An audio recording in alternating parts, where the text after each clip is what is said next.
Hello. Today is all about boundaries, personal boundaries. So do you know what a personal boundary is?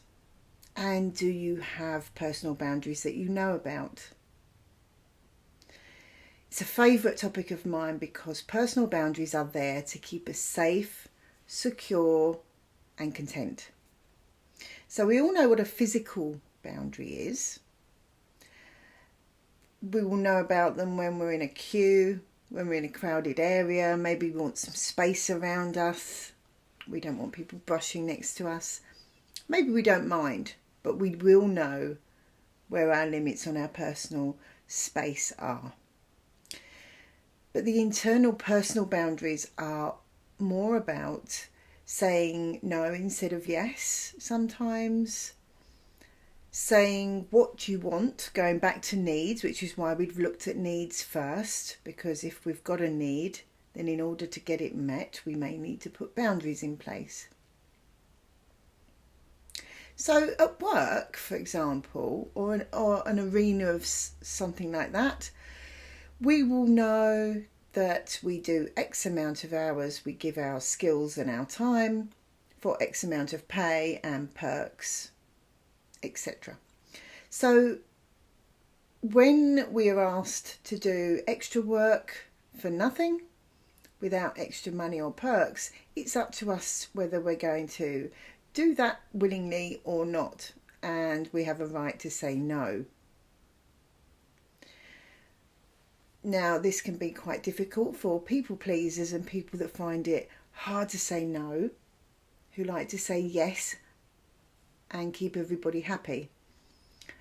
But there is where it's most important to have personal boundaries, because we can be taken advantage of, or more importantly, we can feel taken advantage of. If we always say yes, or we always do things for someone, or we do things a certain way, when we get to a point of, oh, I think I'm being taken advantage of, we have to look at it from 2 points of view. Yes, it's possible the person is taking advantage of us, but who's allowed that to happen? It would be us. Because if we keep giving and the other person keeps taking, then it would be up to us to stop giving so freely. Because habits form, and a lot of the time we're not actually being taken for granted or taken advantage of in a horrible way. Sometimes that can be the case, but often it's not, and it's just the way that the habit is formed. People think, oh, I can always go to that person for help or for advice, and therefore they do. So sometimes we have to look at what we're giving out, and are we happy to do that?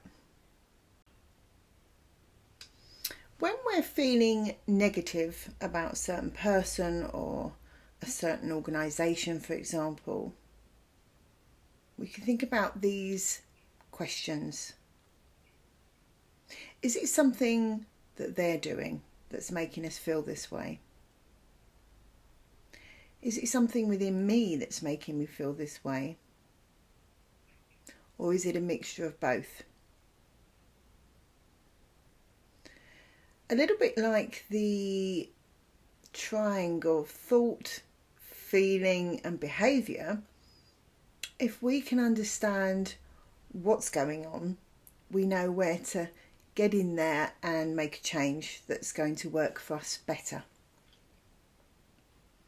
And everybody needs boundaries, from children to the elderly. Everyone. We have them to keep safe and away from abuse. We have them to feel content with our lives, and that we're in control of our lives and what we're willing to do and not willing to do, or the path that we're on. And sometimes we need to change boundaries. Changing boundaries needs to be done very subtly and slowly if changing the boundary is going to involve other people or affect other people. The reason for this is if we see a change in someone but we're not sure what it is, or we can see what it is, either, we might not be so happy because it's affecting us, even if the new way of being is better for that person.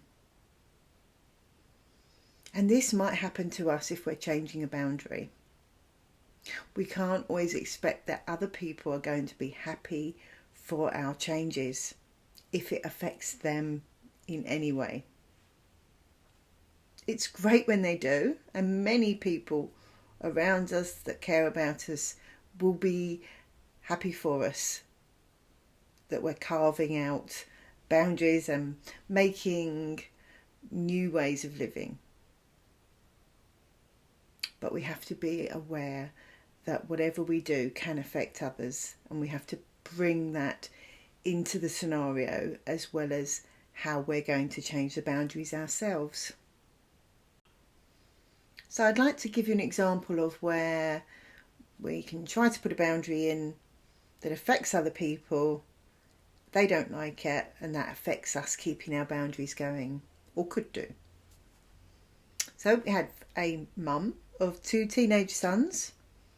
She's been mollycoddling them happily for a long time, but they're old enough to do some things for themselves. She decided she's going to hold back on a few things for them. They were really disgruntled for quite a long time and even accused her of not being mum anymore. But she continued through it. She continued to not only help them to see that they can do some things for themselves, which is good for them and their growing up, but also it was good for her because they were finally doing some things and helping her out. So have a little think about your own personal boundaries and what they might be. It's good to identify them. And also to identify if you're not happy with certain scenarios, what can you do about it to make you feel better and to get your needs met in that area. A few questions I'd like to ask you, and then perhaps pause the video after to think about these things, write some notes down, because it will give you a good idea of where you're at in life right now. So, do you have boundaries? Do you know what boundaries you have and with who or what? Making personal boundaries can be harder if you've never learnt to in childhood, if you don't know how to already, but you can do it. How often do you say yes when you mean no? How often do you say yes to something and then think, oh, I've got that in the diary, I really don't want to go, I wish I'd said no, I've made myself too busy, etc., etc. How often do you resent doing something that you said yes to when you meant no? So that's the next level, when resentment comes up. The resentment cannot be towards the person or people you said yes to. We have to take responsibility when we say yes, and that's why we have to think about it before we do. Take a moment. Do I want to say yes? Or do I really want to say no? Or do I want to keep it open? If we can voice our needs to others, such as I'll think about it, I'll let you know next week, or could I keep it open, then everybody knows what the score is, and you will feel happier with that. Do you ever feel taken for granted? So I spoke about this earlier. Being taken for granted. They take me for granted. But we have to look at what we're putting out willingly.